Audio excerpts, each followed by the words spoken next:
Okay, so now in this video we are going to actually know or gain some knowledge about the real world examples using cloud functions, right?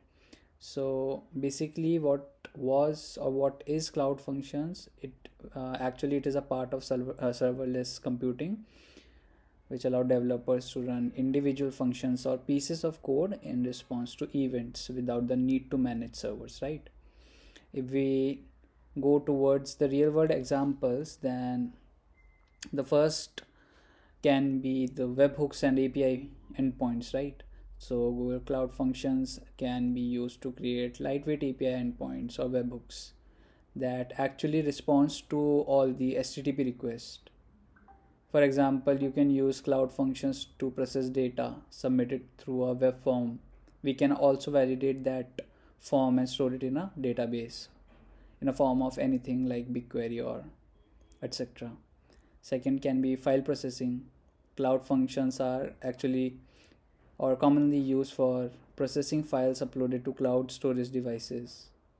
Right, for instance, when a new image is uploaded to a cloud storage bucket, a cloud function can be triggered to resize or optimize the image or store the processed version back in the storage, right?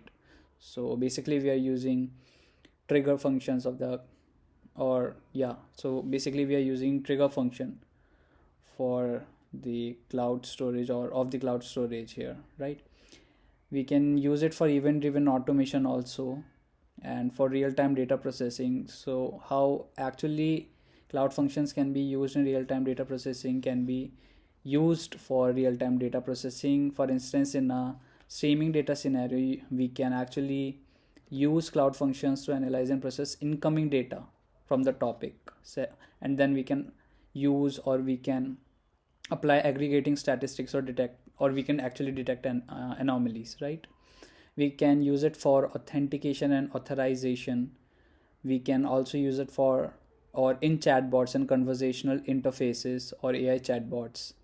We can actually use cloud functions for scheduled jobs, like it can be scheduled to run at specific intervals, right? This is actually useful for tasks like data cleanup, generating reports or triggering periodic updates. For example, we can schedule a cloud function to run every night and perform maintenance tasks on your database, right? We can also use cloud functions for IoT applications or IoT scenarios to process and analyze data from connected devices or the devices which are actually receiving the data, right? So basically, when a device sends data to the cloud, a cloud function can be triggered to process and store the data or take specific actions based on the device status.